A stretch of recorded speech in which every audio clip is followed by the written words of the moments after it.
नमस्कार दोस्तों, nursing with Nitin के इस डिजिटल प्लेटफॉर्म पर आपका हार्दिक स्वागत है, अभिनंदन है। जैसा कि आपको नितिन सर के द्वारा ये सूचित किया जा चुका है कि हम लोग एक ऐसी सीरीज़ की शुरुआत करना चाहते हैं जो कि आपके जो एग्ज़ाम्स हैं उसके अंदर नॉन नर्सिंग के जो सब्जेक्ट्स हैं उनको टारगेट करेगा। और विशेष तौर पर हम लोग जो आज जिस सब्जेक्ट के लिए मैं यहाँ पर उपस्थित हुआ हूँ वो विशेष तौर पर रीजनिंग को टारगेट करेगा। लेकिन बच्चों के जहन में ये सवाल ज़रूर आता है कि क्या हमको अलग से नॉन नर्सिंग के जो सब्जेक्ट्स हैं उनकी तरफ एक अलग से टाइम अलॉट करना ज़रूरी है? क्या सिर्फ सब्जेक्ट यानी जो नर्सिंग सब्जेक्ट है उनका, क्या उसको पढ़कर क्या एग्ज़ाम पास किया जा सकता है? तो देखिए, अगर कुछ समय पहले की बात होती तो सिर्फ आपका जो सब्जेक्ट है आप उसको पढ़कर भी ये एग्ज़ाम पास कर सकते थे। लेकिन जिस तरह का जो दौर चल रहा है, बेरोज़गारी चरम सीमा पर है, उसमें केवल अगर सब्जेक्ट की बात करें तो उसको पढ़कर हम लोग एग्ज़ाम पास नहीं कर सकते। हमको जो नॉन नर्सिंग सब्जेक्ट्स हैं जैसे कि करंट अफेयर्स हुआ, रीजनिंग हुआ, उनको भी अलग से टाइम अलॉट करना ही पड़ेगा अगर हमको कट ऑफ के उस पार पहुंचना है तो, या फिर जो आपकी विजयी जो पीडीएफ है उसमें अपना नाम देखने के लिए। जिस तरह के जो पेपर्स आ रहे हैं, या तो आपसे नर्सिंग का जो सब्जेक्ट है वो डिफ़िकल्ट पूछा जा रहा है, और जो नॉन नर्सिंग के जो सब्जेक्ट्स हैं उनके जो क्वेश्चन को अगर आप देखेंगे तो उसका जो डिफ़िकल्टी लेवल है वो इजी टू मॉडरेट रहता है। लेकिन जो नर्सिंग के सब्जेक्ट्स है उसका मॉडरेट टू डिफ़िकल्ट की तरफ बढ़ता जा रहा है। तो इस वजह से ये ज़रूरी हो जाता है कि हमको नॉन नर्सिंग के जो सब्जेक्ट्स हैं जिसमें हमको कम इनपुट डालना पड़े और ज़्यादा से ज़्यादा हम लोग उससे आउटपुट ले सकें, उनकी तरफ देखना पड़ेगा और उनको एक अलग से टाइम अलॉट करना पड़ेगा। मैं मानता हूँ कि हमको जो नॉन नर्सिंग सब्जेक्ट्स हैं उनकी तरफ थोड़ा कम टाइम अलॉट करके भी काम चल जाएगा। तो क्यों हम लोग सिर्फ और सिर्फ नर्सिंग के सब्जेक्ट की तरफ ध्यान दें? हमारा मकसद सिर्फ उस विजय पीडीएफ के अंदर अपना नाम देखना है। ये टारगेट रहेगा कि हम लोग ज़्यादा से ज़्यादा जो नॉन नर्सिंग के जो सब्जेक्ट्स हैं उनको टारगेट कर पाएँ। जैसा कि नितिन सर ने आपको सूचित किया था, मेरा नाम है ए सर, और मुझे रीजनिंग से लेकर के जो कि नॉन नर्सिंग के जो सब्जेक्ट्स है उनके ऊपर काफ़ी एक्सपीरियंस है। और मैं चाहूँगा कि मेरा जो एक्सपीरियंस है वो आपके इस यात्रा के अंदर आपका एक सारथी बनकर आपके साथ रहे और आपको आपके विजय लक्ष्य तक पहुँचाने में आपकी मदद करे। अब यहाँ से दो सवाल आते हैं हमारे ऊपर। पहली बात है, ये क्या है? ये क्या है? देखिए, ये वो कट ऑफ लाइन है जहाँ पर हमारे जो भी नर्सिंग के स्टूडेंट्स हैं वो रह जाते हैं। इसके पीछे क्या है, और इसके आगे क्या है? यहाँ पर वो बच्चे आगे निकल पाते हैं जो नर्सिंग के साथ साथ नॉन नर्सिंग के जो सब्जेक्ट्स हैं उनको भी कवर करते हैं। क्योंकि देखिए, आजकल नर्सिंग जो है वो सभी पढ़ रहे हैं, तो ज़रूरत यहाँ आती है कि हमको नॉन नर्सिंग के जो सब्जेक्ट्स हैं उनकी तरफ देखना पड़ेगा। अब नॉन नर्सिंग के सब्जेक्ट में जो सबसे सिंपल सब्जेक्ट जो हमारा पड़ता है वो रीजनिंग पड़ता है। उसके बाद करंट अफेयर्स है, लेकिन ये जो है ये टाइम ज़्यादा मांगता है, टाइम कंज्यूमिंग होता है। और मेरा यहाँ पर सिर्फ एक ही, मैं यहाँ पर जब आपको पढ़ाना आया हूँ तो मेरा सिर्फ और सिर्फ एक ही फंडा है कि मैं आपको कम समय के अंदर ज़्यादा से ज़्यादा कवर करवा सकूँ। अब बात ये आती है कि रीजनिंग जो है वो क्यों पढ़ें हम लोग? रीजनिंग तो कोई भी बच्चा कर सकता है। अगर आप किसी बच्चे को रीजनिंग के लिए, मान लो कोई 7th क्लास का या 6th क्लास का स्टूडेंट है और मैं आपके सवाल उनको मैं दूंगा तो वो बच्चा भी कर लेगा। तो फिर हम लोग रीजनिंग पढ़ाने के लिए क्यों आया हूँ मैं यहाँ पर? देखिए, अगर मैं आपको बताऊँ तो इसके दो कारण हैं। पहली बात है, अगर मैं आपको ये क्वेश्चन दूंगा रीजनिंग के तो आप उसको बखूबी कर लेंगे, नो डाउट आप बिल्कुल कर लेंगे उसको। लेकिन पहली बात आती है टाइम की। जिस समय में आप लोग करेंगे उसको, वो या तो 1 मिनट रहेगा हो सकता है 5 मिनट रहें, हो सकता है 10 मिनट रहें, करके आप मुझे बता देंगे। और दूसरी बात आती है एक्यूरेसी की। जो आप क्वेश्चन सोल्व कर रहे हैं जो आप क्वेश्चन सोल्व कर रहे हैं, क्या वो इतने एक्यूरेट है? 5 मिनट में आप मुझे बता रहे हैं, और क्या वो एक्यूरेसी के साथ बता रहे हैं? तो दो चीज़ें हैं इसके अंदर। मैं ये चाहता हूँ कि जो आपका टाइम है जिसमें आप 1 से लेकर के 5-10 मिनट तक उस क्वेश्चन को कर रहे हैं, मैं चाहता हूँ उसको आप 30 से 40 सेकंड में कर लें, और विथ 100% एक्यूरेसी। इस वजह से मैं आपके पास यहाँ पर आया हूँ।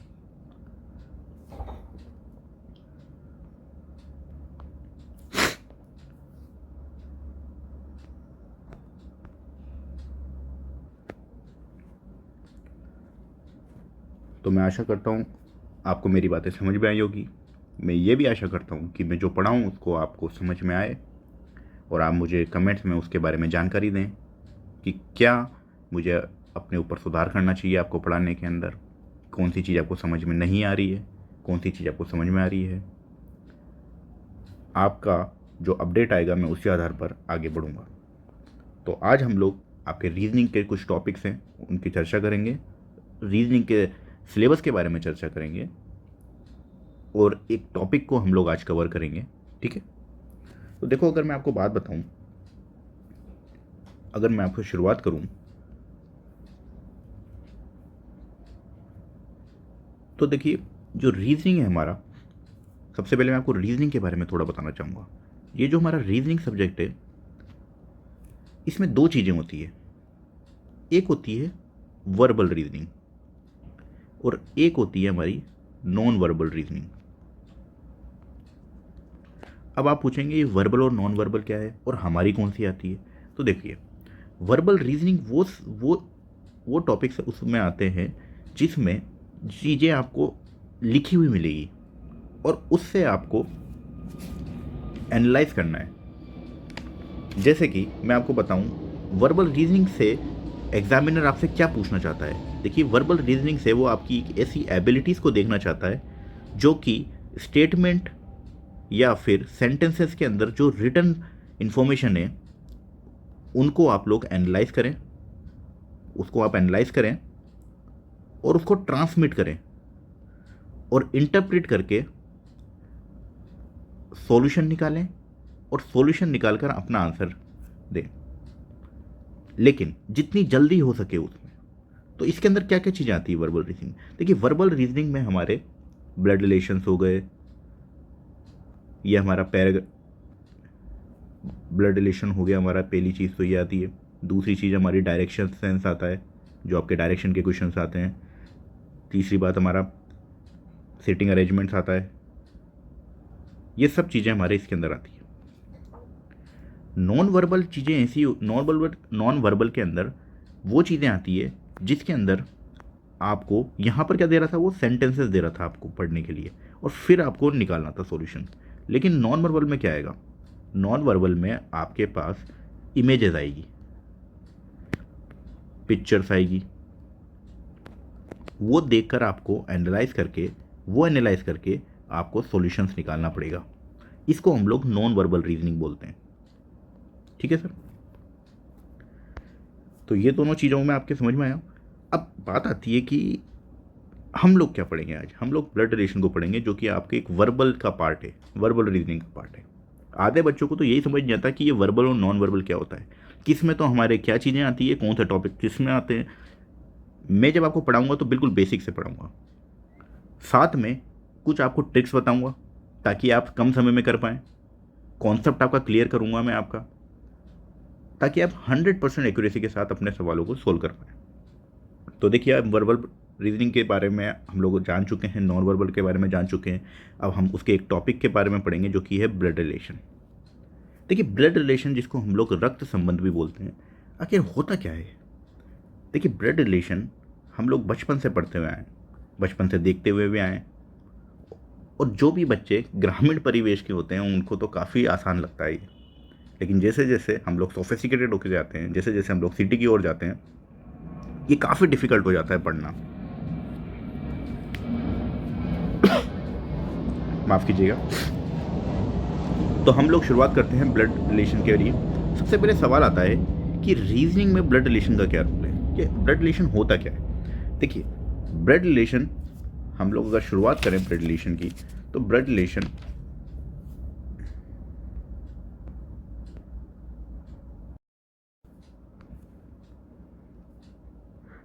हाँ, तो आज हम लोग ब्लड रिलेशन के बारे में चर्चा करेंगे।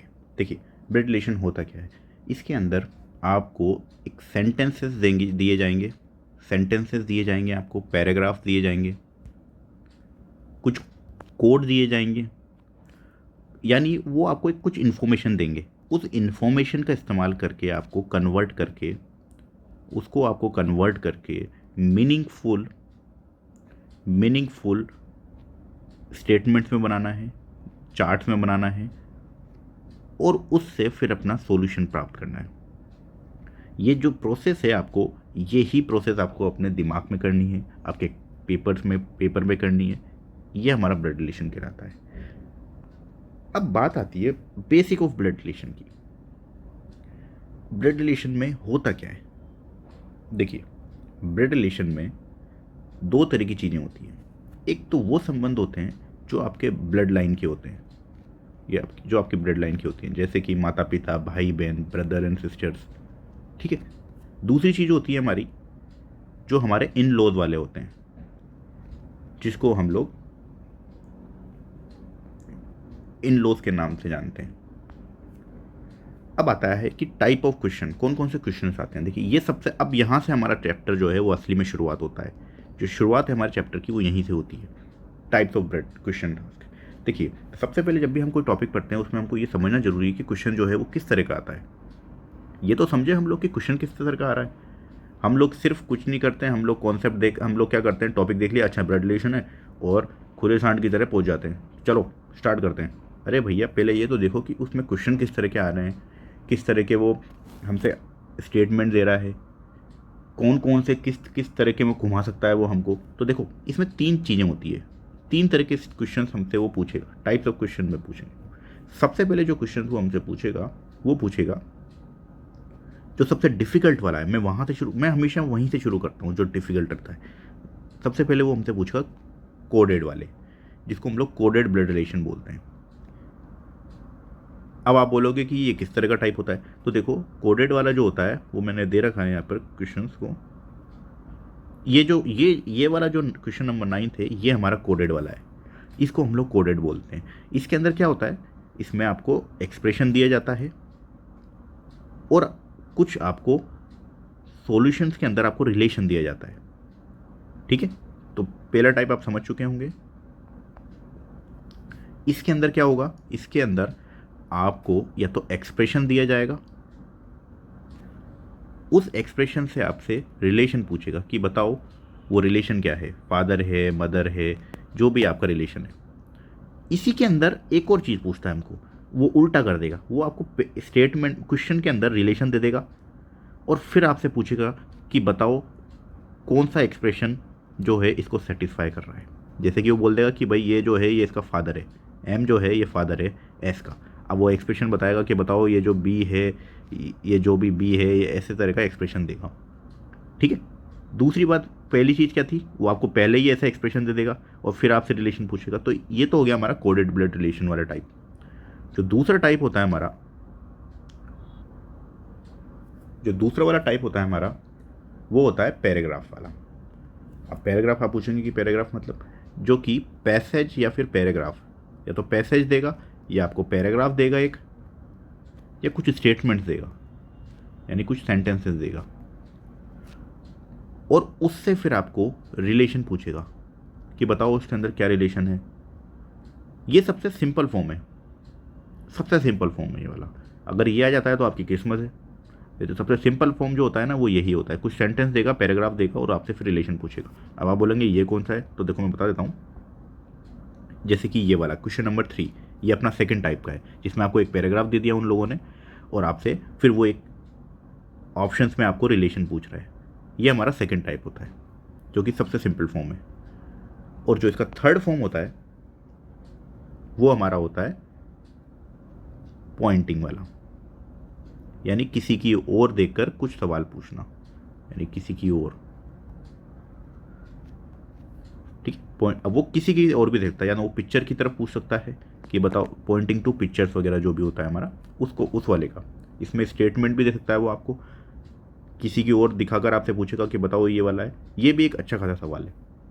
ये है जैसे कि ये वाला है, introducing to a boy I said, ये वाला, जैसे pointing to the photograph Amit Gagan said. ये हमारा क्वेश्चन जो है ये टाइप 3 का है।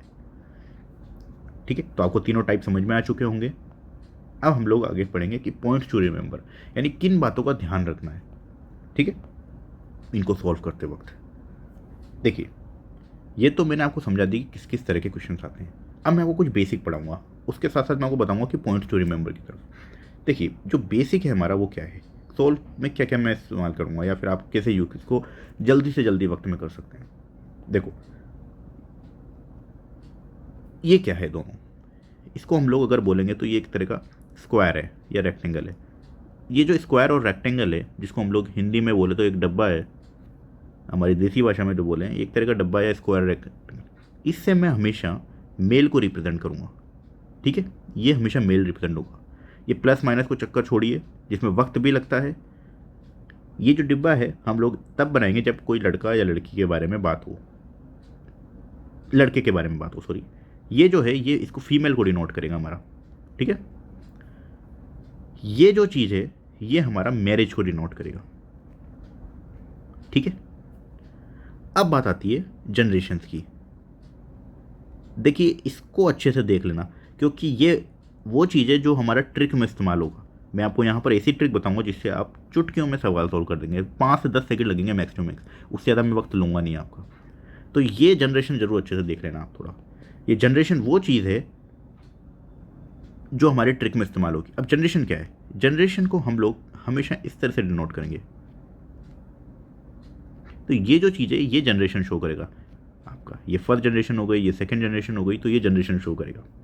अब देखिए इसमें कौन कौन सी चीज़ें हमको जो है दिमाग में रखनी है हमेशा। पहली जो चीज़ है ना पॉइंट्स टू रिमेंबर में, वो ये है कि सबसे पहले हमको जो जेंडर है ना उसको है ना न्यूट्रल रखना है। कैसे कि मान लीजिए कोई नाम आ गया जैसे रानी सैड।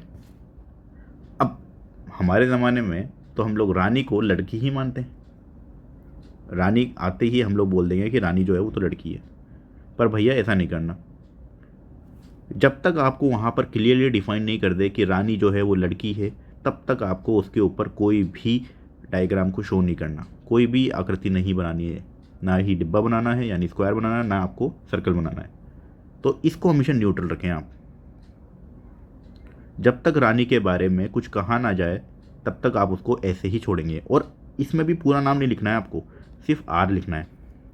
अब आप बोलोगे कि रानी रमेश ये से आ गए, तो तब आप उसी का नाम लिखें, यानी रानी है तो रानी लिखें, रमेश लिखे तो रमेश लिखें, बाकी के जितने भी अल्फ़ाबेट्स हैं उनको वापस से ABCD ही लिखें ताकि आपका वक्त बचे। दूसरी चीज़ हमारा जो आपको देखना है वो ये है कि जो जनरेशन है ना, जनरेशन गैप, उसको आप अच्छे से देखें। ये सबसे इंपॉर्टेंट चीज़ है हमारे लिए, जिसको बच्चे हमेशा वो करते हैं।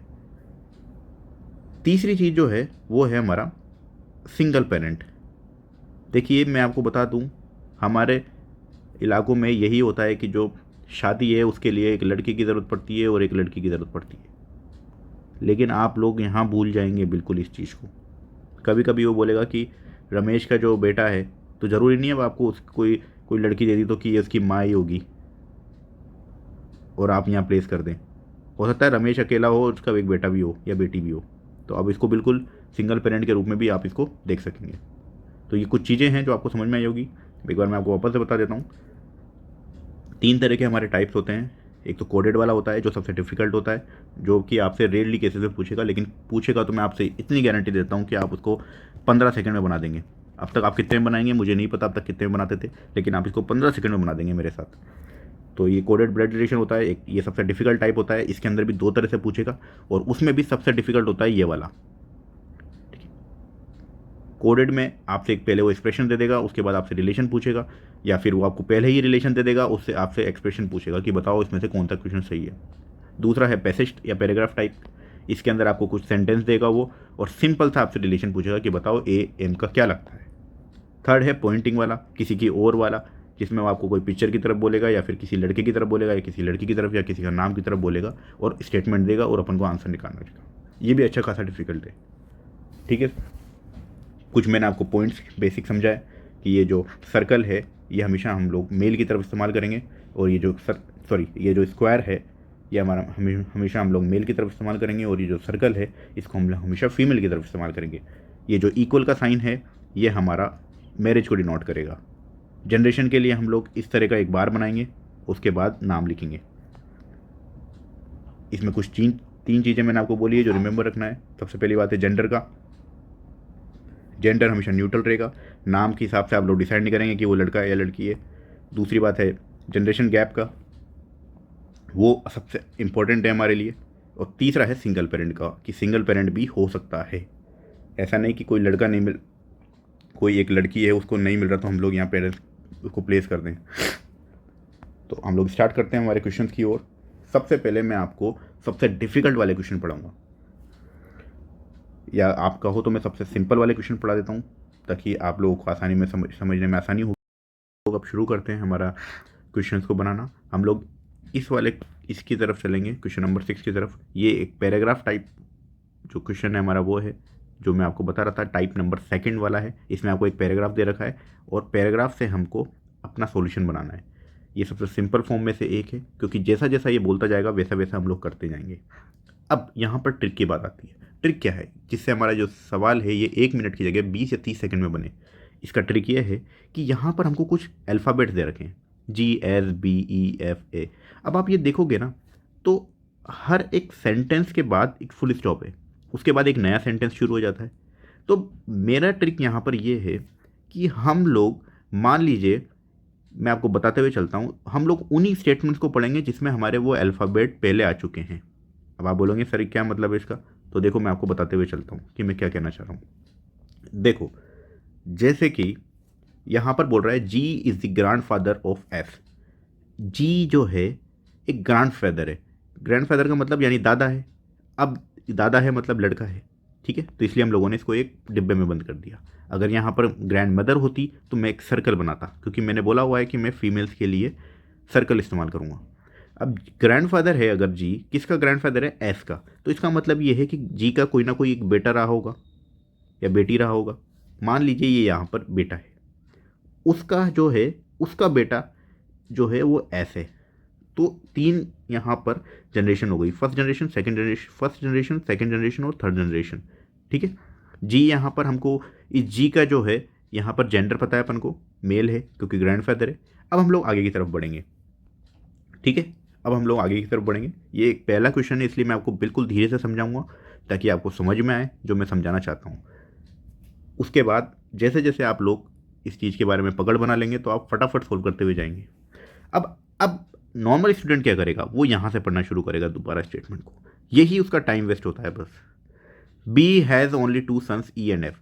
अब ना हमारे पास बी है, क्या हमारे पास बी है, क्या हमारे पास ई है, क्या हमारे पास एफ है, तो इस सेंटेंस पढ़ने का अभी यहाँ ज़रूरत नहीं है क्योंकि हमको बी, ई और एफ अभी कहीं नहीं पता है।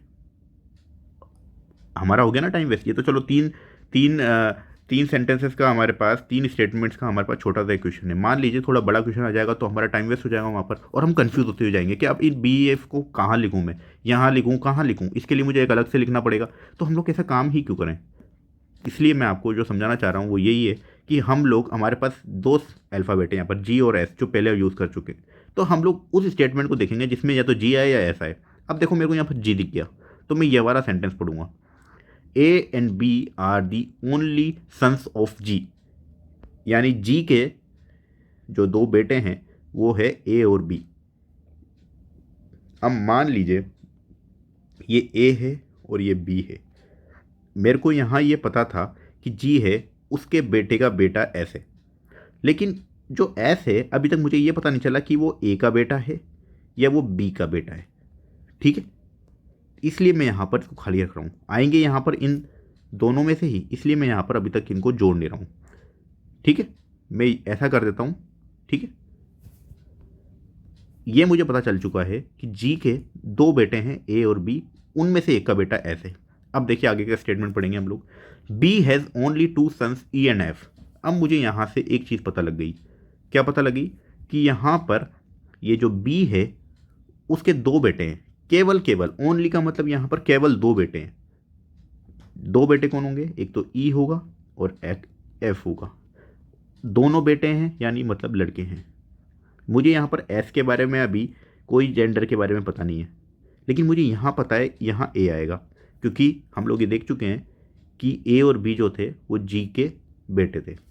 तो एक बेटा तो बी हो गया और एक बेटा यहाँ ए हो गया। अब बचा हुआ ए था, ए का बेटा या बेटी एस हो गया।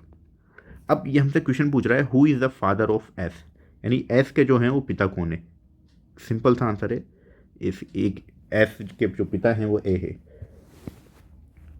ठीक है, आशा करता हूँ आपको ये क्वेश्चन समझ में आया होगा।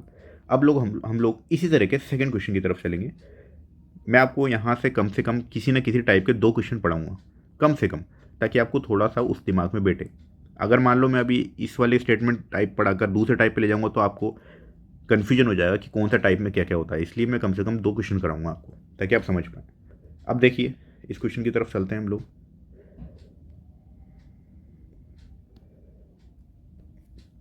देखो, A and B are the brothers of सी।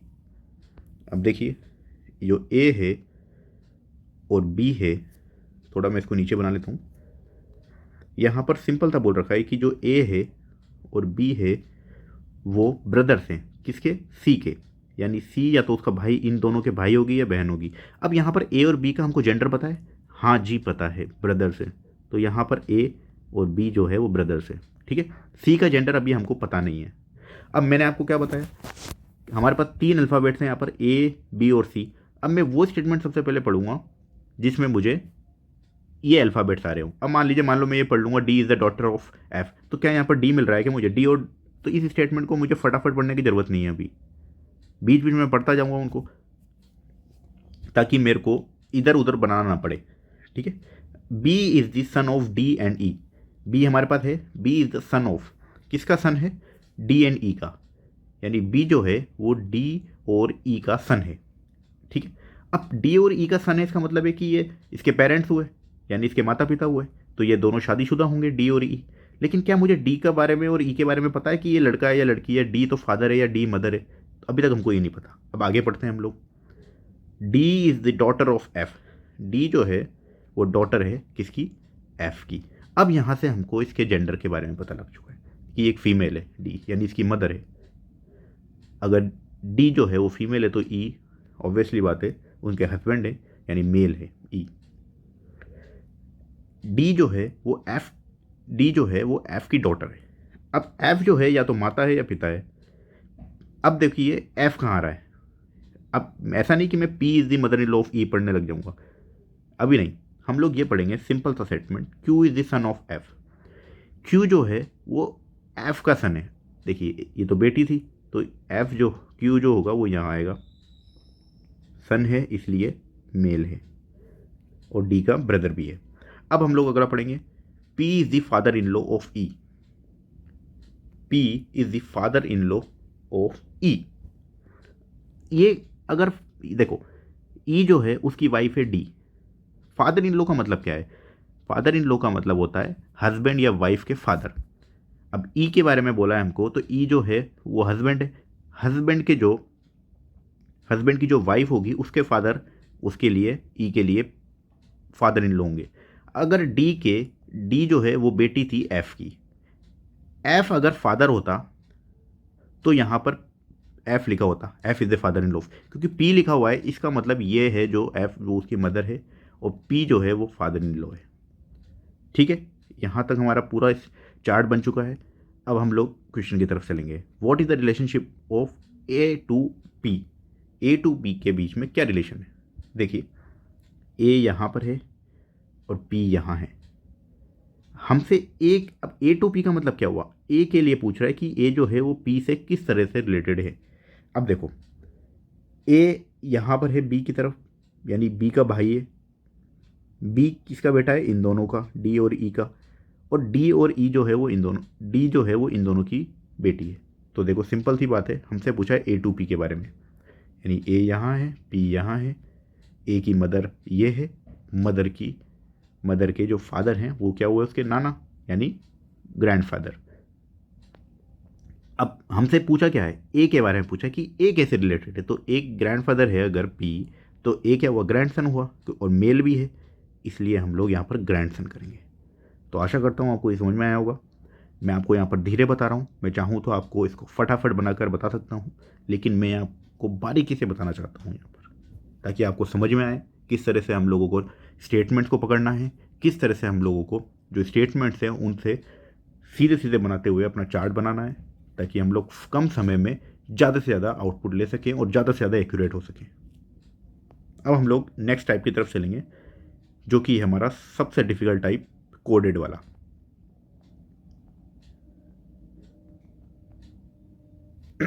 जो हमारा कोडेड वाला है, ठीक है। कोडेड वाले की तरफ चलते हैं अभी हम लोग।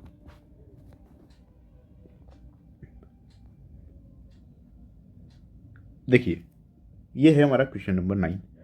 ये कुछ कोड्स लिखे हुए हैं हमारे पास, ए प्लस, ये प्लस बी माइनस, ये मल्टीप्लाई डिवाइड, ये सब हमारे कोड्स कहलाते हैं। ये हमारे सब कोड्स कहलाते हैं। देखिए, जिसको हम लोग कोडेड बोलते हैं, ये कोड्स कहलाते हैं। और इन कोड्स का है ना कुछ मतलब होता है, और वो जो मतलब है वो हमको दे रखा होता है। जैसे यहाँ पर लिखा हुआ है ए प्लस बी, यानी प्लस का क्या मतलब है यहाँ पर, फादर, यानी A is the father of B, यानी ए प्लस बी का मतलब हुआ A is the father of B, यानी ए जो है वो बी का पिता है। वैसे माइनस का मतलब है यहाँ पर wife, A is the wife of B. Multiplication का मतलब यहाँ पर डॉटर है, और डिवाइड का मतलब यहाँ पर सन है। अब देखिए, हम लोग क्वेश्चन की तरफ आते हैं। अब आप यहाँ पर देखेंगे तो जो नॉर्मल टीचर रहेंगे हमारे, वो ये बताएंगे कि हमको इसको बनाना पड़ेगा। जैसे कि अब मान लीजिए हम लोग इसको स्टार्ट करते हैं बनाना। हमसे ये पूछा हुआ है how is M related to J. M यहाँ है और जे यहाँ है, तो हमको बनाना पड़ेगा। ठीक है, मैं इसको बनाता हूँ। देखिए, जे जो है मल्टीप्लिकेशन दे रखा है वो हमको। मल्टीप्लिकेशन का मतलब होता है, मल्टीप्लिकेशन कहाँ है यहाँ पर, ये रहा मल्टीप्लाई। मल्टीप्लिकेशन का मतलब है डॉटर। तो जे इंटू के का मतलब हुआ, जे जो है वो डॉटर है के की, यानी जे जो है वो डॉटर है के की।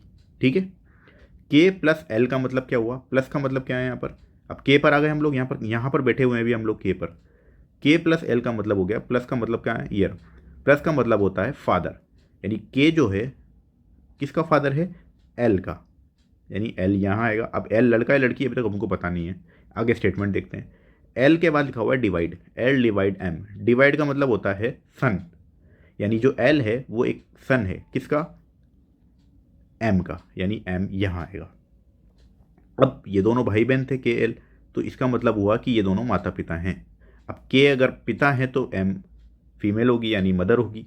अब हमसे पूछा है how is M related to J, यानी एम के लिए बोला है, याद रखिएगा। जो पहले बोल अल्फ़ाबेट दिया जाता है उसके बारे में बोल रहे हैं कि एम कैसे रिलेटेड है जे से। तो देखो, एम यहाँ है और जे यहाँ है, तो सिंपल सी बात है वो उसकी मदर है जे की। तो आंसर हो जाएगा बी, जो कि मदर है।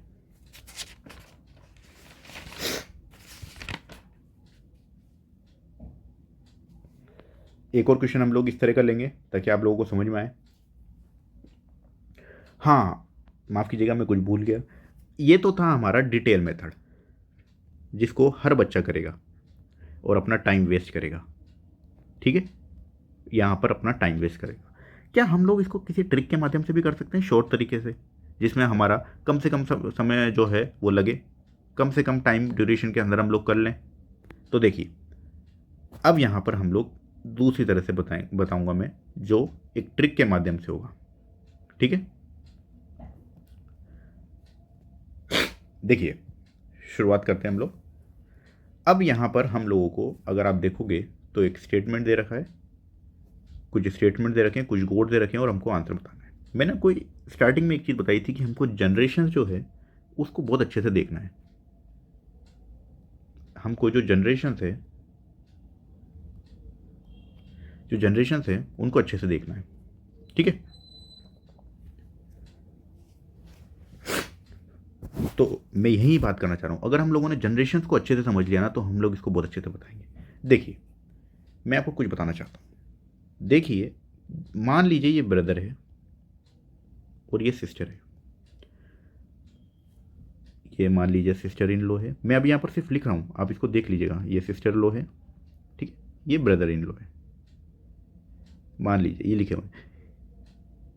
यहाँ पर फादर है, मान लीजिए मदर है, या इन लॉज भी है इसमें, ये फादर इन लॉ या मदर इन लॉ, ठीक है। यहाँ पर ऊपर कौन आएंगे, ग्रैंड पेरेंट्स आएंगे हमारे, जो कि ग्रैंड पेरेंट्स हैं, यानी ग्रैंड मदर हो गई या ग्रैंड फादर या नाना नानी दादा दादी होंगे हमारे, ये थर्ड जनरेशन में आएंगे। अब मुझे एक चीज़ बताइए, क्या ब्रदर और सिस्टर एक ही जनरेशन में आते हैं? क्या फादर एंड मदर ये सब एक जनरेशन में आते हैं? और क्या ग्रैंड पेरेंट्स जो भी होंगे हमारे वो सब एक जनरेशन में आएंगे? ठीक है, तो मेरा कहने का मतलब ये है कि हमको यहाँ पर जनरेशन जो है वो अच्छे से देख लेनी है, ठीक है। अब जनरेशन का मतलब क्या है? अगर मैं बोलूँ कि ब्रदर से लेकर के फादर में कितना जनरेशन बढ़ गया, एक जनरेशन बढ़ गया, ठीक है। मैं ब्रदर की बात कर रहा हूँ यहाँ पर। मान लीजिए ये आप हो एक्स नाम के, एक्स से लेकर के उसके फादर में कितनी जनरेशन बढ़ गई, एक जनरेशन बढ़ गई। अब मैं बोलूँगा कि उसके फादर से लेकर के उसके ग्रैंड पेरेंट्स यानी ग्रैंड फादर तक कितनी जनरेशन और बढ़ गई, यहाँ पर भी एक बढ़ गई, हम लोग एक कदम और ऊपर बढ़ गए। तो मैं ये बोलूँगा कि एक्स से जो उसके ग्रैंड पेरेंट्स है वो कितनी जनरेशन ऊपर है, तो आप यहाँ पर बोलोगे सर 2 जनरेशन ऊपर है, ठीक है। वैसे ही मैं बोलूँगा अगर कि ये एक्स है यानी आप हो, आपके पिता आपसे कितनी जनरेशन है, तो आप बोलोगे सर 1 जनरेशन ऊपर है, +1। लेकिन अगर मैं ये बोलता हूँ कि आपका कोई ना कोई बेटा हुआ या कोई बेटी हुई, वो कौन सी जनरेशन में, तो आप बोलोगे कि सर वो तो मुझसे नीचे है, यानी ये आपकी जनरेशन है। जो भी आपसे ऊपर होगा वो प्लस में रहेगा, और जो भी आपसे नीचे रहेगा उसको नेगेटिव लिखेंगे हम लोग। तो वो आपसे अब कितनी कम है, एक कम है सर, एक जनरेशन नीचे, क्योंकि आपका बच्चा है। मान लीजिए इनका भी कोई बच्चा हो जाता है, तो आप हो गए ग्रैंड पेरेंट्स। अब वो कितना नीचे है, तो सर आप बोलोगे वो हमारे पास -2 है। यानी अगर मैं आपके ग्रैंड पेरेंट्स के रेस्पेक्ट में बात करूं, तो ग्रैंड पेरेंट्स से आप जो होंगे एक्स, वो कितने नीचे हुए, -2। अब लेना कैसे है, लेना देखिए कैसे है, जिसके बारे में कहा जाएगा हम लोग उसको मानेंगे। मान लीजिए यहाँ पर ग्रैंड पेरेंट्स की बात होती है और वो पूछते कि जो आपके उसके जो ग्रैंड सन है वो कितनी जनरेशन पे, वो -2 पे है, यानी -2 पे है, ठीक है। अब मैं आपको क्वेश्चन करके बताता हूँ, तब आपको समझ में आएगा, ठीक है।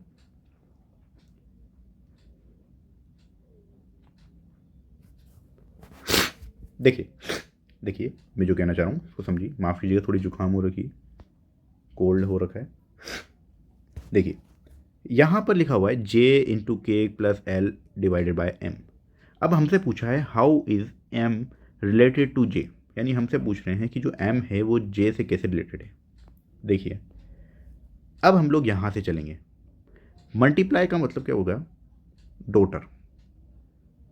अगर कोई J की डॉटर है तो वो कहाँ होगी, मैंने बोला आपको यहाँ पर आप लोग हैं, ये ब्रदर और सिस्टर होती है, यहाँ पर ऊपर पेरेंट्स होते हैं, यहाँ पर ग्रैंड पेरेंट्स होते हैं, यहाँ पर आपके सन या डॉटर होती है, तो आपकी जो है उससे नीचे है, यानी -1, ठीक है। तो यहाँ पर -1 आएगा। याद रखिएगा जो आपके साथ साथ चल रहे हैं, जो आपकी साथ साथ जनरेशन है ब्रदर सिस्टर वाली, उसमें हम लोग कुछ नहीं लिखेंगे, 0 लिखेंगे, क्योंकि ये उसी की तरफ है, ठीक है। तो यहाँ पर -1 हो गया। प्लस का मतलब क्या होगा, फादर है, फादर मतलब +1, यानी एक जनरेशन ऊपर है, यानी J है उससे एक जनरेशन ऊपर, यानी +1।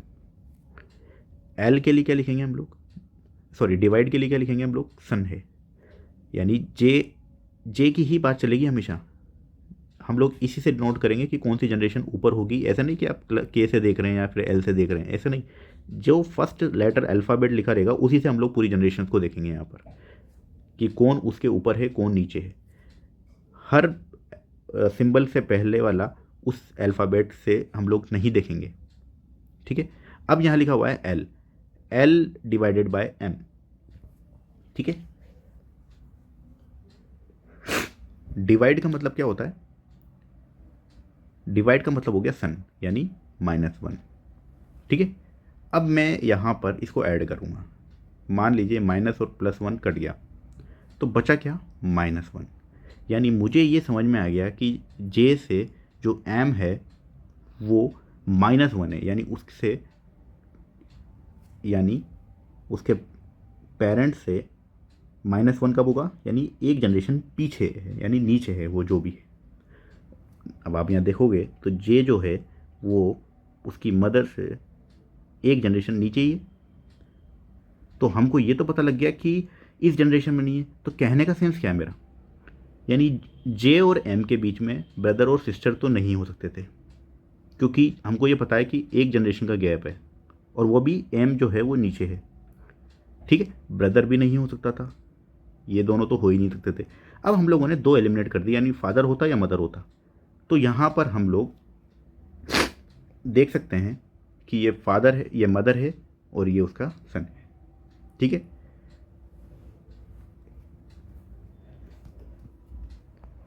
अब दूसरे क्वेश्चन की तरफ चलेंगे।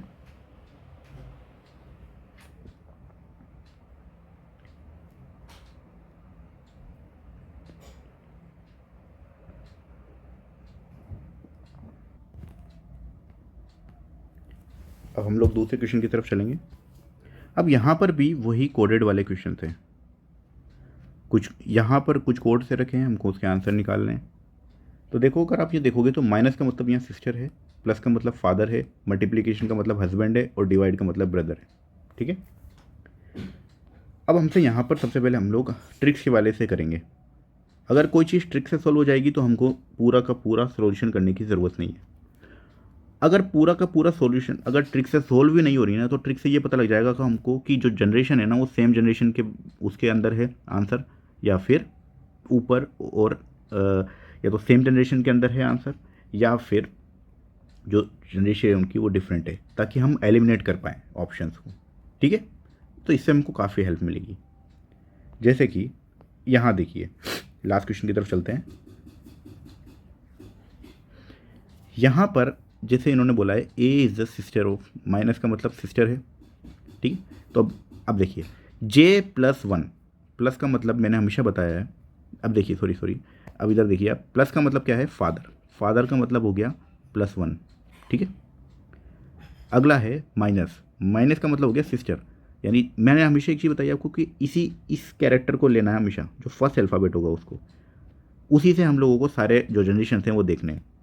अब यहाँ पर लिखा हुआ है माइनस, माइनस का मतलब है सिस्टर, सिस्टर का मतलब जे के सिस्टर है अगर, तो जे की जो सिस्टर है वो हमेशा उसी के रेस्पेक्ट में होगी, उसी की जनरेशन में होगी, तो इसलिए हम लोग ज़ीरो लिखेंगे, प्लस ज़ीरो। ठीक है, प्लस का मतलब अभी हम लोगों ने देखा था फादर होता है, फादर मतलब प्लस वन। ब्रदर, अब डिवाइड का मतलब हो गया, ये डिवाइड है, माफ, ठीक है, ये जो है हमारा ये डिवाइड है। A is the brother, divide का मतलब हो गया ब्रदर, ब्रदर भी उसी डायरेक्शन में होता है, यानी यहाँ पर प्लस वन और प्लस वन यानी टू है, यानी यानी टू जनरेशन ऊपर है, यानी एम इज़ रिलेटेड टू जे। देखिए, मैं आपको यहाँ पर एक चीज़ बताना भूल गया हूँ, अगर हमसे एम इज़ रिलेटेड टू जे बोला है ना, तो हमको ज़रूरत नहीं कि हम लोग ई की तरफ भी जाएँ, आगे बढ़ें। हम लोग यहाँ पर ई की तरफ बढ़ें आगे, हम लोग यहाँ पर सिर्फ यहाँ से यहाँ तक भी देख सकते हैं। ज़रूरी नहीं हमको कि हम आगे ई तक जाएं, हमको इसके बीच में भी सिर्फ जे टू एम तक ही सोल्व करना है। ई हमारा क्या काम आएगा फिर, ई हमारा सिर्फ और सिर्फ ये बताने के काम आएगा कि जो एम है वो लड़का है या लड़की है। सोल्व तो हमारा यही हो जाएगा, लेकिन एम का जो जेंडर है वो डिफाइन करने में हेल्प हमारा ई करेगा। तो यहाँ पर हमको ये पता लग गया कि जो जनरेशन है जे और एम के बीच में वो दो है, दो जनरेशन है। ठीक है, यानी ये इस तरह से होगा, यानी यहाँ पर m is related to J, यानी j यहाँ होगा और m यहाँ होगा, या m यहाँ होगा या j यहाँ होगा, ये तो पता लग गया। अब देखो दो जनरेशन के बीच में कौन कौन से ऑप्शन दे रखे हैं। a है सन, गलत हो सकता है, प्लस सिर्फ एक ही जनरेशन, एक लिखा होता, अगर आंसर वन होता तो हमारा सन होता। सिस्टर, अगर ज़ीरो होता तो जनरेशन वाला हमारा सिस्टर में ज़ीरो सिस्टर होता। डॉटर, डॉटर में भी माइनस वन आता, आंसर हमारा टू आ रहा है लेकिन, तो ग्रैंड सन, ये हमारा सेटिस्फाई कर रहा है दो जनरेशन्स को, ग्रैंड सन, तो ये सेटिस्फाई कर रहा है हमारा। अब इसको बनाकर देख लेते हैं एक बार डिटेल फॉर्म में। अब देखिए, हमने जो आंसर लगाया वो था ग्रैंड सन ट्रिक से। अब हम लोग इसको डिटेल फॉर्म में देखेंगे। In the expression J plus I. अब देखिए प्लस का मतलब यहाँ पर हो गया फादर, यानी जे जो है वो फादर है। किसका फादर है? आई का। ये आई। अभी तक आई के बारे में हमको कुछ स्टेटमेंट के बारे में पता नहीं है, क्या है, लड़का है लड़की है। देखो अब आगे पढ़ेंगे। आई माइनस एच, माइनस शो कर रहा है सिस्टर को, यानी जो आई है हमारी वो सिस्टर है किसकी? एच की। ठीक है। एच प्लस एम, प्लस का मतलब होता है फादर, यानी एच जो है हमारा ये फादर है किसका? एम का। ठीक है। एच प्लस एम का मतलब समझ गया, समझ में आ गया आपको? एच प्लस एम, प्लस मतलब H is the father of M, H is the father of M, H is the father of M. अब बात आते हैं एम डिवाइड ई। डिवाइड का मतलब यहाँ पर ब्रदर है, यानी एम डिवाइडेड बाय, यानी M is the brother of E, यानी एम जो है वो एक लड़का है किसका? ई का। ई का सॉरी भाई है, नॉट सॉरी, माफ़ कीजिएगा। एम जो है वो ब्रदर है किसका? ई का। मैंने आपको स्टार्टिंग में बताया था कि यहाँ पर स्टेटमेंट सिर्फ एम टू जे बोल रहा है, एम टू जे, लेकिन हमको ई जो है वो हमारा सिर्फ क्या काम आता है? इस एम का जेंडर डिफाइन करने में काम आएगा। तो वही काम आ रहा है यहाँ पर। एम जो है ब्रदर है वो ई का, इससे पता लग गया हमको कि ये जो एम है वो मेल है। अब हमसे पूछा है how is M related to J, यानी जो एम है वो कैसे रिलेट कर रहा है जे से? वो हमारा ग्रैंडसन है। यही हमारा आंसर था। तो आशा करता हूँ आपको ट्रिक समझ में आई होगी। ट्रिक से हम लोग काफ़ी आसानी से हम लोग या तो ऑप्शंस को एलिमिनेट कर सकते हैं या फिर आंसर ला सकते हैं। ठीक है। और ये ट्रिक जो है ये 100% कारगर है। अब बेफिक्र होकर अपना आंसर लगाएं। अब हम लोग चलेंगे थर्ड वाले टाइप की तरफ, जो कि हमारा है पिक्चर्स की तरफ, और देखने वाला जो सवाल आते हैं हमारे उस तरह के, यानी पॉइंटिंग वाले। ठीक है। देखिए पॉइंटिंग वाले जो हैं उसको समझने के लिए हमको कुछ चीज़ों को पहले से कुछ चीज़ों को पहले से समझना पड़ेगा। देखिए कुछ चीज़ें क्या है, मैं आपको यहाँ समझाना चाहूँगा। देखिए कुछ चीज़ें क्या हैं, इसमें ना कुछ कोड्स लिखे रहते हैं हमारे जो कि इनविजिबल होते हैं। जैसे उस वाले क्वेश्चन में तो हमको कोड्स दे रखे थे जो कि विजिबल थे, जैसे प्लस के बारे में बोल दिया कि ये ब्रदर है। यहाँ पर भी कुछ ना कुछ हमको इस तरह से कोड देखेंगे जो कि इनविजिबल होंगे और हमको देखना पड़ेगा, उसको समझना पड़ेगा, उनकी तरफ देखना पड़ेगा और वहीं से स्टेटमेंट आंसर लगाना पड़ेगा। अब इसमें कोड्स क्या होंगे? कोड्स होंगे हमारे जैसे माय हो गया, योवर्स हो गया, हिज हो गया, ये सब कोड्स हैं। अब मान लीजिए किसी स्टेटमेंट में एक कोड दे रखा है माय, तो इसका मतलब है कि वो सिंपल है क्योंकि एक ही कोड है। लेकिन किसी में अगर मान लीजिए दो दे रखे हैं, माय भी दे दिया और हिज भी दे दिया या योवर दे दिया माय के साथ, तो इसका मतलब है कि वो थोड़ा सा डिफिकल्ट पड़ेगा हमको बनाने में। लेकिन मैं बैठा हूँ यहाँ पर तो आपको ट्रिक बता ही दूंगा उस चीज़ की कि कैसे हम लोग इसको फटाफट सॉल्व करें। ठीक है। अब देखिए यहाँ पर एक चीज़ तो आपको समझ में आ गई। दूसरी चीज़, पहली चीज़ तो हमको कोड समझ में आया कि जो माय वगैरह जो हैं ये हमारे लिए कोड हैं। जैसे माय हो गया, योवर्स हो गया, मोस्टली आपको जो है वो एक ही देंगे, किसी किसी में दो भी दे सकते हैं, माय योवर हिज दे दिया। ठीक है। अब ये है क्या? देखिए ये जो माय है ये हमारा ये डिनोट करेगा कि हम लोगों को कौन से स्टेटमेंट जो हैं वो कहाँ से शुरू करना है। ठीक है। हाँ, तो ये जो कोड्स हैं हम लोग स्टार्ट करेंगे। अभी कोड्स क्या है? कोड से हमको ये पता चलेगा कि हमको जो क्वेश्चन है वो किस तरह से सॉल्व करना है, कहाँ से स्टार्ट करना है स्टेटमेंट को। जैसे मैंने आपको बताया था फर्स्ट वाले में कि हम लोगों को अल्फ़ाबेट्स देखने होते हैं और उसी स्टेटमेंट को पढ़ना होता है जिसमें वो अल्फ़ाबेट्स आ रहे हैं। यहाँ पर हमको क्या करना पड़ेगा? कोड्स देखने पड़ेंगे। जैसे माय हो गया तो हम लोग हमेशा माय से ही शुरुआत करेंगे पढ़ना। अब माय से शुरुआत करोगे तो कौन सा शुरुआत करोगे? यहाँ से जो स्टेटमेंट बोल रहा है ना उसके लिए इस्तेमाल होगा माय। जो स्टेटमेंट बोल रहा है, जो बता रहा है, जैसे आई बता रहा है यहाँ पर आई सेड, जो स्टेटमेंट के बारे में बताएगा वो उसके लिए है ये माय। इस माय का मतलब कौन हुआ? कि जो स्टेटमेंट बोल रहा है। ठीक है। अब स्टेटमेंट में ये देखना है हमको कि ये जो माय से, जो माय लिखा हुआ है उसके जो आगे के जो रिलेशंस हैं हमारे, जो भी हमारे माय के माय जो लिखा हुआ है उसके बाद वाले रिलेशंस हैं, उनको हमको क्रम देते हुए जाना है, 1 2 3 ऐसे। ठीक है। जो इस माय लिखा हुआ है उससे पहले के जो भी रिलेशन है, जैसे डॉटर हो गया या मदर हो गया, उन लोगों को हमको उसके इधर लेके जाना है, यानी लेफ्ट हैंड साइड में सॉल्व करेंगे एक साथ।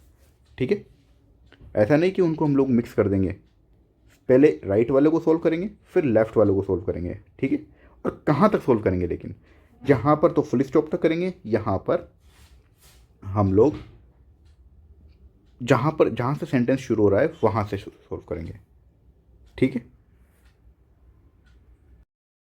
तो देखिए आपको कुछ ना कुछ चीज़ें समझ में आई होगी जो मैंने आपको बताया है यहाँ पर। जैसे कि आप लोगों ने देखा, मैंने आपको सबसे पहले चीज़ बताई कि हम लोग यहाँ पर माई को देखेंगे, माई के बाद जो भी हमारे पास रिलेशन लिखा हुआ है उसको हम लोग क्रम वाइज लिखते जाएंगे। जैसे यहाँ पर ये एक ही रिलेशन है, इसलिए मैं यहाँ पर मदर इन लॉ लिखा हुआ है, इसलिए यहाँ पर एक रिलेशन बना दूँगा पहले। ठीक है, उसके बाद हम लोग क्या करेंगे, अब यहाँ पर मैं जब आपसे बात कर रहा हूँ कि सिर्फ यहाँ पर एक रिलेशन लिखा हुआ है, तो कैसे पता चला मुझे सिर्फ एक ही है। हम लोग इस फुल स्टॉप को देखेंगे, जो भी फुल स्टॉप से पहले जितने भी रिलेशन लिखे हुए हैं पहले, उनको हम लोग देखेंगे। ठीक है, तो यहाँ पर सिर्फ एक रिलेशन था तो हम लोगों ने सिर्फ एक रिलेशन डाल दिया। उसके बाद क्या करेंगे, इसमें ऐड ऑन, जहाँ पर हम लोगों ने उस रिलेशन को छोड़ा है वहाँ से हम लोग फिर यहाँ से लेफ्ट हैंड साइड माइक के लेफ्ट हैंड साइड वाले जो रिलेशन थे उनको बनाना स्टार्ट करेंगे, यहीं से ही स्टार्ट करेंगे, क्योंकि हम लोगों ने लास्ट यही छोड़ा था। तो जो भी ये चीज़ लिखी हुई है ना, जैसे डॉटर लिखा हुआ है, इसको हम लोग 1 नंबर डालेंगे, 2 नंबर डालेंगे मदर। अब ये जो डॉटर है वो किसकी डॉटर है, यहाँ पर जो भी चीज़ लिखी हुई है ना हम लोग ने, वहाँ से इसको बनाना स्टार्ट करेंगे हम लोग, जहाँ पे हम लोगों ने उसको पहले वाले स्टेटमेंट को छोड़ा था। ठीक है, उसके बाद फिर हम लोग जो चीज़ें आएगी उसके बाद ये अगला वाला उसमें जोड़ते हुए जाएंगे। ठीक है, अब आपको मैं सॉल्व करवाता हूँ ताकि आपको समझ में आए कि मैं क्या कहना चाह रहा हूँ। ठीक है, इस ट्रिक से अगर आप लोग चलेंगे तो आपको काफ़ी कम समय में सॉल्यूशन भी मिल जाएगा और इसमें एक्यूरेसी भी 100% आएगी। ठीक है, तो देखिए यहाँ पर सिंपल सी एक स्टेटमेंट दे रखा है माई। अब ये माई किसके लिए है, हम लोगों ने जो सेंटेंस को शुरुआत करेगा, जो बोलेगा, जो स्टेटमेंट को बोल रहा है, यहाँ पर बोल रहा है आई, तो यहाँ पर सबसे पहले हम लोग आई बना देंगे। ठीक है, आई बोल रहा है कि माई मदर इन लॉ, यहाँ पर वही माई के बाद जो फर्स्ट रिलेशन है वो हमको मदर इन लॉ मिला, तो यहाँ पर मदर इन लॉ कैसे आएगा, अगर मदर बोल रहा होता तो मैं इसके ऊपर बना देता, लेकिन यहाँ पर मदर इन लॉ बोल रहा है, यानी इसकी कोई ना कोई वाइफ होगी, और वाइफ की कोई ना कोई मदर होगी, तभी तो इस आई की मदर इन लॉ बनेगी। अब यहाँ से मुझे ये पता लग गया कि ये जो आई है, क्या ये मुझे अभी पता चला कि ये लड़का है आई या ये लड़की है, अभी तक मुझे कुछ पता नहीं चला है, लेकिन यहाँ पर मैंने जो भी है यहाँ पर प्लस माइनस लगा देंगे हम लोग। ठीक है, ये प्लस माइनस लगा दिया मैंने। ठीक है, जो भी है यहाँ पर, ठीक है, यहाँ पर जो भी चीज़ रही होगी उसके ऊपर उसकी मदर रही होगी, मदर का हमको पता लग गया, तो हम लोगों ने छोड़ा कहाँ पर, यहाँ पर, तो इसको हम लोग क्रॉस कर देंगे। ठीक है, अब यहाँ पर सिर्फ एक ही रिलेशन था तो हम लोगों ने एक डाल दिया। अब आगे चलेंगे हम लोग लेफ्ट हैंड साइड वाले, यहाँ पर पहला रिलेशन है ओनली डॉटर, उसके बाद मदर लिखा हुआ है, तो ये दूसरा रिलेशन है, तो यहाँ पर 2 रिलेशन है। अब शुरुआत कहाँ से करेंगे ओनली डॉटर को, देखिए कहाँ छोड़ा था हम लोगों ने, यहाँ पर छोड़ा था, तो यहीं से शुरुआत करेंगे, किसकी, इसके लिए। ठीक है, तो इसकी ओनली डॉटर कौन है, यहाँ पर इसकी ओनली डॉटर मान लीजिए यही है। ठीक है, यही इसकी ओनली डॉटर होगी, यहाँ पर मैंने ओनली डॉटर लिख दिया। अब ये जो ओनली डॉटर है वो क्या है, मदर है, ये मदर हो गई, ये ओनली डॉटर जो है ये मदर है किसी ना किसी की, किसकी मदर है, इस बॉय की, यानी हिज को किसको डिनोट कर रहा है, ये बॉय को, यानी यहाँ पर ये बॉय हो गया। ठीक है, अब ये पूछा है कि how I is related to the boy, यानी आई जो है ये अगर मदर थी तो ये फादर होगा, यानी आई जो है वो कैसे रिलेटेड है उस बॉय से, तो वो उसका फादर होगा। ठीक है, आशा करता हूँ आपको समझ में आया होगा। इस तरह के क्वेश्चन और अगर हम लोग सॉल्व करेंगे तो आपको और ज़्यादा गहराई से समझने में आएगा कि मैं क्या कहना चाह रहा हूँ आपको। ठीक है, जैसे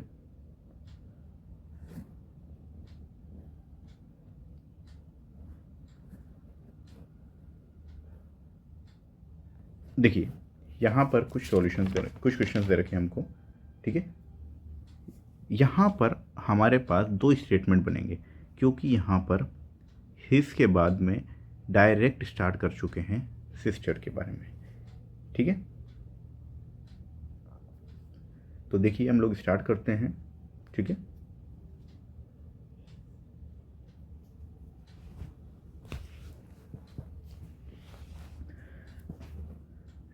हम लोग अब आगे की तरफ बढ़ेंगे।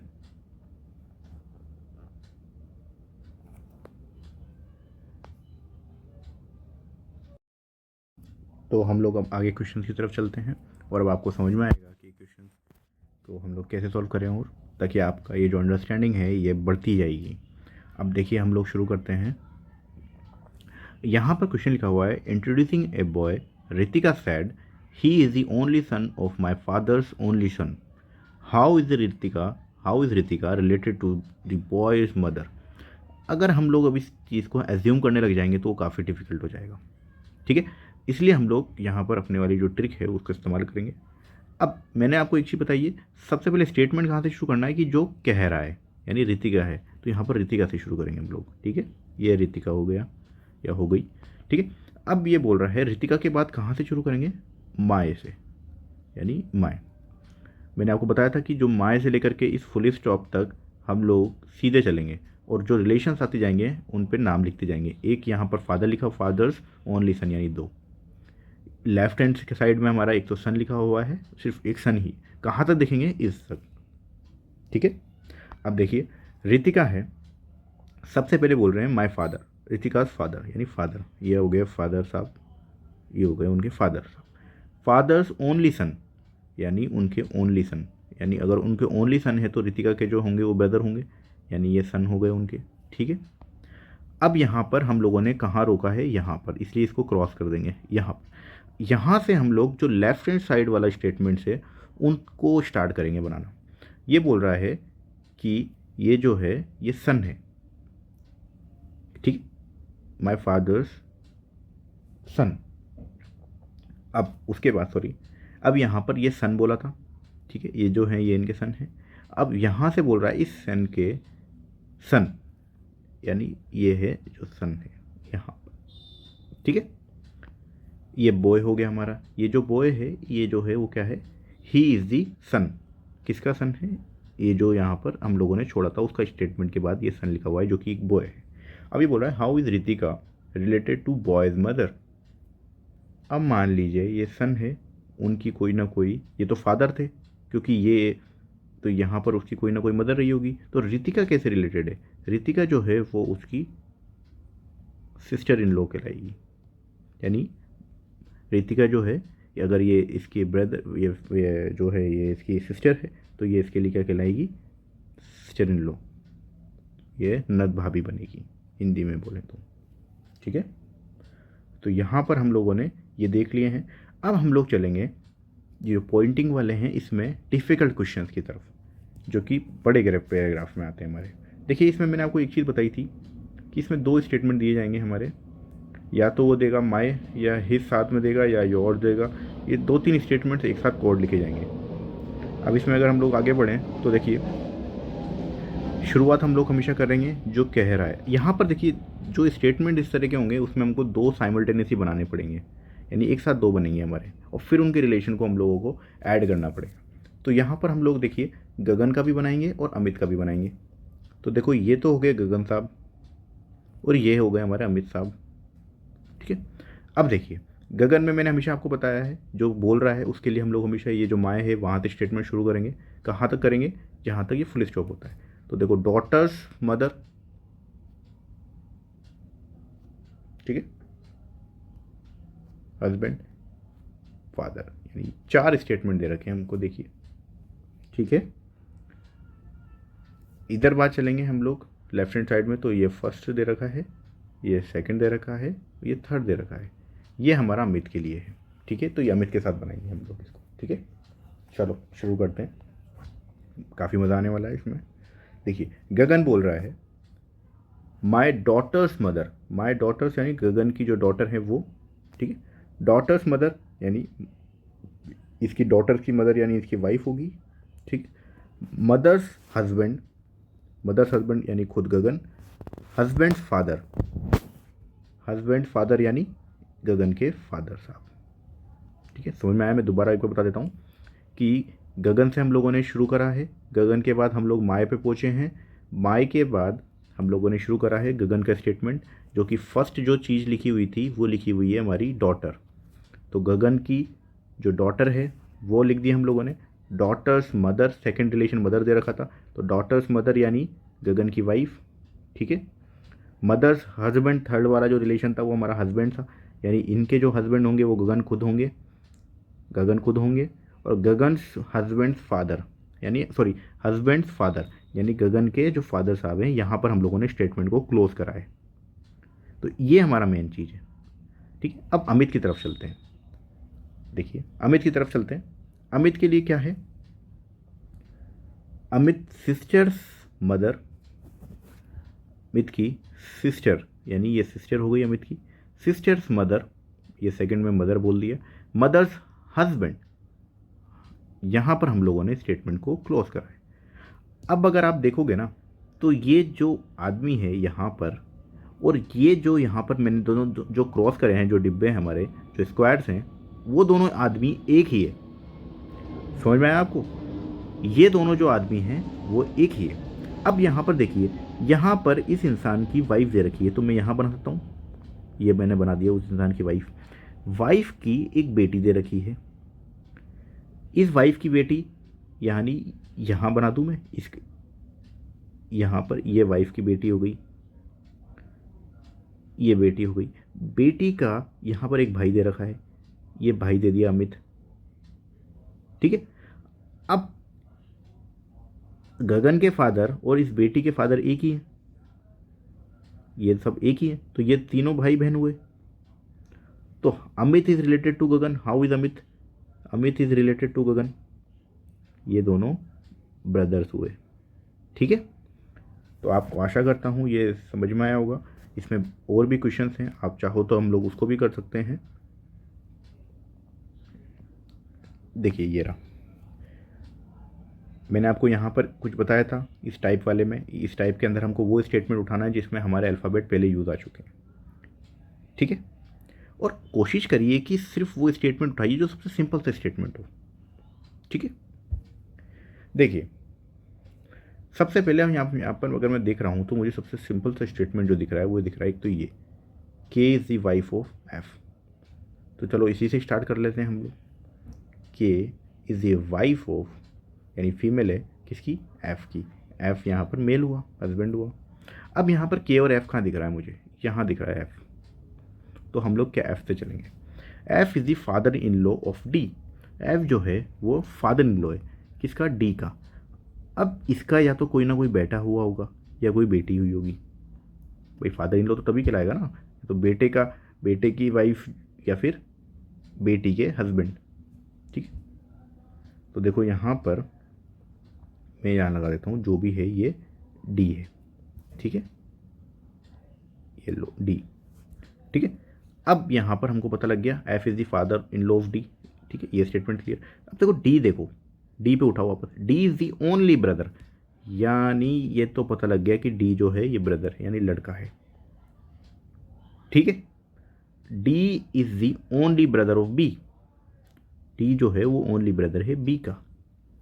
बी का जो बी है वो है अनमेरिड, यानी अनमेरिड है। ठीक है, अब देखिए यहाँ पर हमको डी पता लग गया, तो यहाँ पर यहाँ थी इसकी कोई ना कोई बेटी थी, उसके हस्बैंड है डी, उसके हस्बैंड हमारे डी हैं, और डी के फादर इन लॉ एफ है, जो इसको भी फुलफिल करते हैं। ये बोल रहे हैं D is the only brother of B, यानी डी जो है वो बी का ओनली ब्रदर है। अब बी यहाँ पर लड़का या लड़की कुछ भी हो सकता है, अभी तक हमको यहाँ पर इसके जेंडर के बारे में कोई इन्फॉर्मेशन नहीं है। अब आगे बढ़ते हैं हम लोग, हमारे पास 4 कैरेक्टर आ चुके हैं, किसी को भी उठा सकते हैं हम लोग। अब हम लोग या तो बी के देख लेते हैं। B does not have a sister. ठीक, B does not have a sister, यानी इसकी कोई ना कोई बहन भी नहीं है, इसका सिर्फ एक ही भाई है। D is the only brother of B, यानी बी का ना तो कोई सिस्टर है ना ही कोई और भाई है, यानी सिर्फ ये दोनों ही भाई बहन हैं, यानी सिर्फ दोनों हैं ये। अब देखिए A is the sister in law of B, यानी ए जो है वो बी की सिस्टर इन लॉ है। जब इसका कोई बी का कोई भाई और बहन नहीं है दूसरा, तो एक ही भाई है और एक ही की वाइफ होगी ए। अब यहाँ पर हमसे पूछ रहा है हाउ इज़ के रिलेटेड टू ए। अगर हम लोग डायरेक्ट स्टेटमेंट में देख लेते तो भी हमारा सॉल्व हो जाता, लेकिन चलो ठीक है, हाउ इज़ के रिलेटेड टू ए, यानी के कैसे हुआ, ये इसके फादर हैं, ये इसकी मदर हुई, तो ये इसकी मदर हो गई। सिंपल सी बात थी। ठीक है, तो आपको समझ में आया होगा कि मैंने इसको किस तरह से सॉल्व किया है। आपने यहाँ पर एक चीज़ देखी होगी कि बी के बारे में अभी भी कोई स्टेटमेंट दे रखा कि वो लड़का है, यानी मेल है या फीमेल है, तो आप इसको ज़रूर अच्छे से देखें। जो फर्स्ट स्टेटमेंट लिखा हुआ था B does not have a sister, अगर मान लीजिए हम लोग यहाँ से उठाते तो हमको दिक्कत का सामना करना पड़ जाता। इसलिए हमेशा कोशिश करें कि जो सबसे सिंपल स्टेटमेंट हो उसको उठाएं। अगर मैं यहाँ से उठाता B does not have a sister, तो मैं उसके बाद कहाँ बनाता, A is the sister in law of B, A is the sister in law of B, यानी इसके हस्बैंड होते, यहाँ से भी बन जाता हमारा। ठीक है, D is the only brother of B, यानी D is the only brother of B. ठीक है, while B is unmarried, unmarried है B. F is the father in law of D, F is the father in law of D. K is the wife of F, K is the wife of F, यहाँ भी बन जाता। हम लोग कुछ और question solve करने की कोशिश करते हैं। देखिए यहाँ पर क्वेश्चन नंबर 7 को देखते हैं।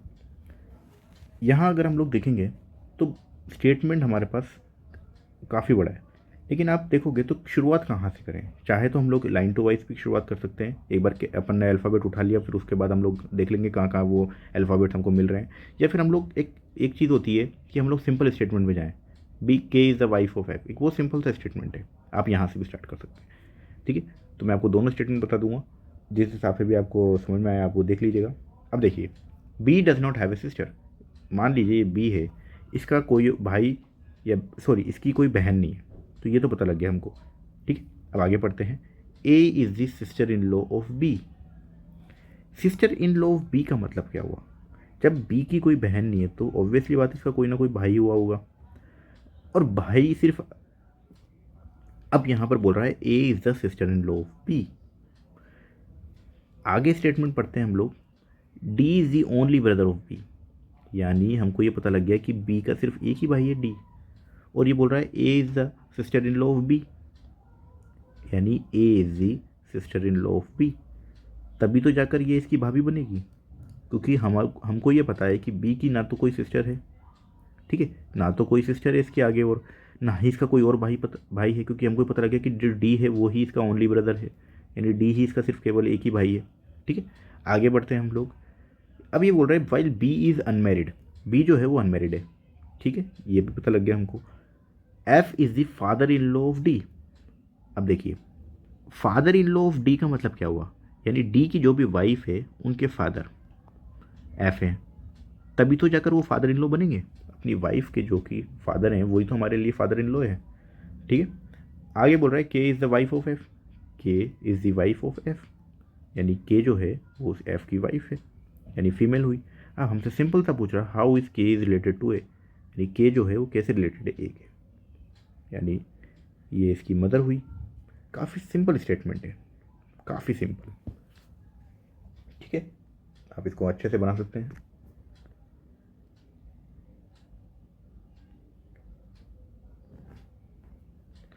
तो आशा करता हूँ आप लोगों को ये समझ में आया होगा। ठीक है, मेरा जो सेशन है आपको समझ में आया होगा। आप इसे देखें, दोबारा देखें, अगर समझ ना आए तो ट्रिक्स को ज़रूर देखें, ट्रिक्स को ज़रूर समझें और उनकी काफ़ी अच्छे से प्रैक्टिस करें। अगर आप लोगों ने, मैं आपसे वादा करता हूँ, अगर कम से कम आपने रोज़ के 30 मिनट भी इस टॉपिक को दे दिया, इस सब्जेक्ट को दे दिया, रीजनिंग जैसे सब्जेक्ट को, तो आप मानिए कि आप जो भी क्वेश्चन सॉल्व करेंगे उसे काफ़ी कम समय में सॉल्व कर लेंगे और काफ़ी अच्छी एक्यूरेसी के साथ।